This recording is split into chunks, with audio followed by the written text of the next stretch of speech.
ہم حج کے لیے رسول اللہ صلی اللہ علیہ وآلہ وسلم کے ساتھ نکلے۔ ہماری نیت حج کے سوا اور کچھ نہ تھی۔ جب ہم مکہ پہنچے تو لوگوں نے بیت اللہ کا طواف کیا۔ حضور صلی اللہ علیہ وآلہ وسلم کا حکم تھا کہ جو قربانی اپنے ساتھ نہ لایا ہو وہ حلال ہو جائے۔ چنانچہ جن کے پاس قربانی نہ تھی وہ حلال ہو گئے۔ حضور صلی اللہ علیہ وآلہ وسلم کی ازواج مطہرات بھی قربانی نہیں لے گئی تھیں، اس لیے انہوں نے بھی احرام کھول ڈالے۔ عائشہ رضی اللہ عنہا نے کہا کہ میں حائضہ ہو گئی تھی، اس لیے میں بیت اللہ کا طواف نہ کر سکی، یعنی میرا عمرہ چھوٹ گیا اور میں حج کرتی چلی گئی۔ جب محسب کی رات آئی میں نے کہا یا رسول اللہ، اور لوگ تو حج اور عمرہ دونوں کر کے واپس ہو رہے ہیں لیکن میں صرف حج کر سکی ہوں۔ اس پر آپ نے فرمایا کیا جب ہم مکہ آئے تھے تو تم طواف نہ کر سکی تھی؟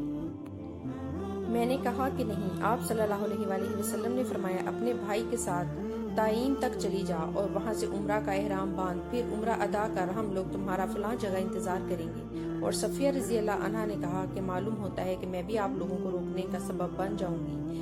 حضور صلی اللہ علیہ وآلہ وسلم نے فرمایا مردار سر منڈی، کیا تو نے یوم نہر کا طواف نہیں کیا تھا؟ انہوں نے کہا کیوں نہیں، میں تو طواف کر چکی ہوں۔ آپ نے فرمایا پھر کوئی حرج نہیں، چل کوچ کر۔ عائشہ رضی اللہ عنہا نے کہا پھر میری ملاقات نبی کریم صلی اللہ علیہ وآلہ وسلم سے ہوئی تو آپ مکہ سے جاتے ہوئے اوپر کے حصے پر چڑھ رہے تھے اور میں نشیب میں اتر رہی تھی، یا یہ کہا کہ میں اوپر چڑھ رہی تھی اور حضرت صلی اللہ علیہ وآلہ وسلم اس چڑھاؤ کے بعد اتر رہے تھے۔ ہم حجۃ الوداع کے موقع پر رسول اللہ صلی اللہ علیہ وآلہ وسلم کے ساتھ چلے۔ کچھ لوگوں نے عمرہ کا احرام باندھا تھا، کچھ نے حج اور عمرہ دونوں کا اور کچھ نے صرف حج کا۔ رسول اللہ صلی اللہ علیہ وآلہ وسلم نے پہلے صرف حج کا احرام باندھا تھا، پھر آپ نے عمرہ بھی شریک کر لیا۔ پھر جن لوگوں نے حج کا احرام باندھا تھا یا حج اور عمرہ دونوں کا، ان کا احرام 10ویں تاریخ تک نہ کھل سکا۔ عرب سمجھتے تھے کہ حج کے دنوں میں عمرہ کرنا روئے زمین پر سب سے بڑا گناہ ہے۔ یہ لوگ محرم کو سفر بنا لیتے اور کہتے کہ جب اونٹ کی پیٹھ ستا لے اور اس پر خوب بال اگ جائیں اور سفر کا مہینہ ختم ہو جائے، یعنی حج کے ایام گزر جائیں تو عمرہ حلال ہوتا ہے۔ پھر جب نبی کریم صلی اللہ علیہ وآلہ وسلم اپنے صحابہ کے ساتھ چوتھی کی صبح کو حج کا احرام باندھتے ہوئے آئے تو آپ نے انہیں حکم دیا کہ اپنے حج کو عمرہ بنا لیں۔ یہ حکم عرب کے پرانے رواج کی بنا پر عام صحابہ پر بڑا بھاری گزرا۔ انہوں نے پوچھا یا رسول اللہ، عمرہ کر کے ہمارے لیے کیا چیز حلال ہو گئی؟ آپ نے فرمایا کہ تمام چیزیں حلال ہو جائیں گی۔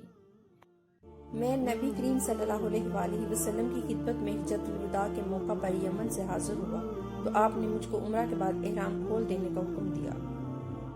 حضور صلی اللہ علیہ وآلہ وسلم کی زوجہ مطہرہ حضرت حفصہ رضی اللہ عنہا نے بیان کیا کہ انہوں نے رسول اللہ صلی اللہ علیہ وآلہ وسلم سے دریافت کیا یا رسول اللہ کیا بات ہے، اور لوگ تو عمرہ کر کے حلال ہو گئے لیکن آپ حلال نہیں ہوئے۔ حضور صلی اللہ علیہ وآلہ وسلم نے فرمایا کہ میں نے اپنے سر کی تلبید، بالوں کو جمانے کے لیے ایک گیس دار چیز استعمال کرنا کی ہے اور اپنے ساتھ ہدی قربانی کا جانور لایا ہوں، اس لیے میں قربانی کرنے سے پہلے احرام نہیں کھول سکتا۔ میں نے حج اور عمرہ کا ایک ساتھ احرام باندھا تو کچھ لوگوں نے مجھے منع کیا، اس لیے میں نے ابن عباس رضی اللہ عنہ سے اس کے متعلق دریافت کیا۔ آپ نے تمتع کرنے کے لیے کہا۔ پھر میں نے ایک شخص کو دیکھا کہ مجھ سے کہہ رہا ہے حج بھی مبرور ہوا اور عمرہ بھی قبول ہوا۔ میں نے یہ خواب ابن عباس رضی اللہ عنہ کو سنایا تو آپ نے فرمایا کہ یہ نبی کریم صلی اللہ علیہ وآلہ وسلم کی سنت ہے۔ پھر آپ نے فرمایا کہ میرے یہاں قیام کر، میں اپنے پاس سے تمہارے لیے کچھ مقرر کر کے دیا کروں گا۔ شعبہ نے بیان کیا کہ میں نے ابو حمزہ سے پوچھا کہ ابن عباس رضی اللہ عنہ نے یہ کیوں کیا تھا، یعنی مال کس بات پر دینے کے لیے کہا؟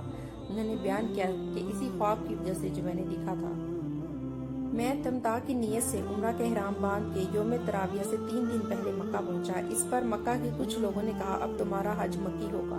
میں عطا بن ابی رباح کی خدمت میں حاضر ہوا یہی پوچھنے کے لیے۔ انہوں نے فرمایا کہ مجھ سے جابر بن عبداللہ رضی اللہ عنہ نے بیان کیا کہ انہوں نے رسول اللہ صلی اللہ علیہ وآلہ وسلم کے ساتھ وہ حج کیا تھا جس میں آپ اپنے ساتھ قربانی کے اونٹ لائے تھے، یعنی حجۃ الوداع۔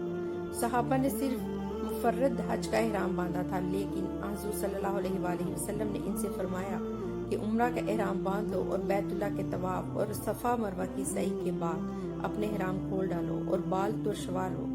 یوم تراویہ تک برابر اسی طرح حلال رہو، پھر یوم تراویہ میں مکہ ہی سے حج کا احرام باندھو اور اسی طرح اپنے حج مفرد کو جس کی تم نے پہلے نیت کی تھی اب اسے تمتع بنا لو۔ صحابہ نے عرض کی کہ ہم اسے تمتع کیسے بنا سکتے ہیں؟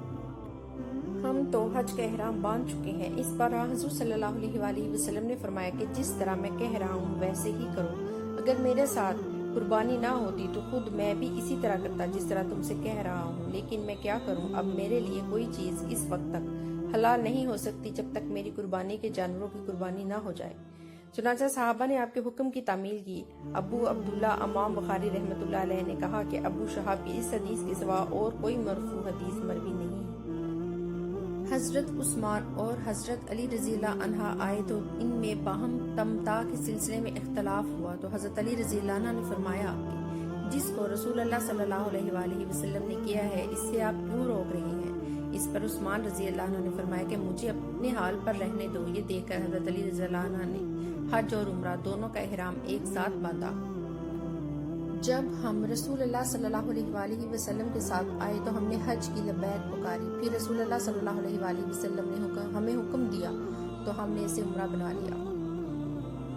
ابن عباس رضی اللہ عنہ سے حج میں تمتع کے متعلق پوچھا گیا۔ آپ نے فرمایا کہ حجۃ الوداع کے موقع پر مہاجرین، انصار، نبی کریم صلی اللہ علیہ وآلہ وسلم کے ازواج اور ہم سب نے احرام باندھا تھا۔ جب ہم مکہ آئے تو رسول اللہ نے فرمایا کہ اپنے احرام کو حج اور عمرہ دونوں کے لیے کر لو، لیکن جو لوگ قربانی کا جانور اپنے ساتھ لائے ہیں وہ عمرہ کرنے کے لیے حلال نہیں ہوں گے۔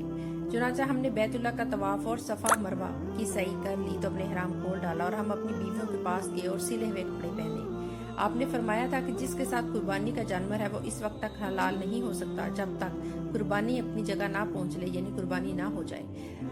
ہمیں جنہوں نے قربانی ساتھ نہیں لی تھی، آپ صلی اللہ علیہ وآلہ وسلم نے 8ویں تاریخ کو شام کو حکم دیا کہ ہم حج کا احرام باندھ لیں۔ پھر جب ہم مناسک حج سے فارغ ہو گئے تو ہم نے آ کر بیت اللہ کا طواف اور صفا مروہ کی سعی کی۔ پھر ہمارا حج پورا ہو گیا اور اب قربانی ہم پر لازم ہوئی، جیسے کہ اللہ تعالیٰ کا ارشاد ہے، جس سے قربانی کا جانور میسر ہو تو وہ قربانی کرے، اور اگر کسی کو قربانی کی طاقت نہ ہو تو 3 روزے رکھے حج میں اور 7 دن گھر واپس آنے پر رکھے۔ قربانی میں بکری بھی کافی ہے، تو لوگوں نے حج اور عمرہ دونوں عبادتیں ایک ہی سال میں ایک ساتھ ادا کی، کیونکہ اللہ تعالیٰ خود اپنی کتاب میں یہ حکم نازل کیا تھا اور رسول اللہ صلی اللہ علیہ وآلہ وسلم نے اس پر خود عمل کر کے تمام لوگوں کے لیے جائز قرار دیا۔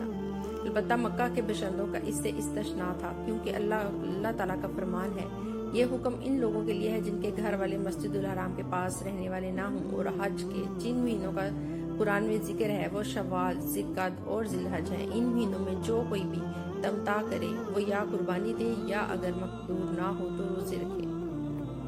جب عبداللہ بن عمر رضی اللہ عنہ احرام کی سرحد کے قریب پہنچے تو تلبیہ کہنا بند کر دیتے، رات ذی طوا میں گزارتے، صبح کی نماز وہیں پڑھتے اور غسل کرتے، پھر مکہ میں داخل ہوتے۔ آپ بیان کرتے تھے کہ نبی کریم صلی اللہ علیہ وآلہ وسلم بھی اسی طرح کیا کرتے تھے۔ جب رسول اللہ صلی اللہ علیہ وآلہ وسلم مکہ میں تشریف لائے تو اوپر کی بلند جانب سے شہر کے اندر داخل ہوئے اور مکہ سے واپس جب گئے تو نیچے کی طرف سے نکل گئے۔ نبی کریم صلی اللہ علیہ وآلہ وسلم فتح مکہ کے موقع پر مکہ کے بلائی علاقہ قداء کی طرف سے داخل ہوئے تھے، لیکن عروہ اکثر قداء کی طرف سے داخل ہوتے تھے کیونکہ یہ راستہ ان کے گھر سے قریب تھا۔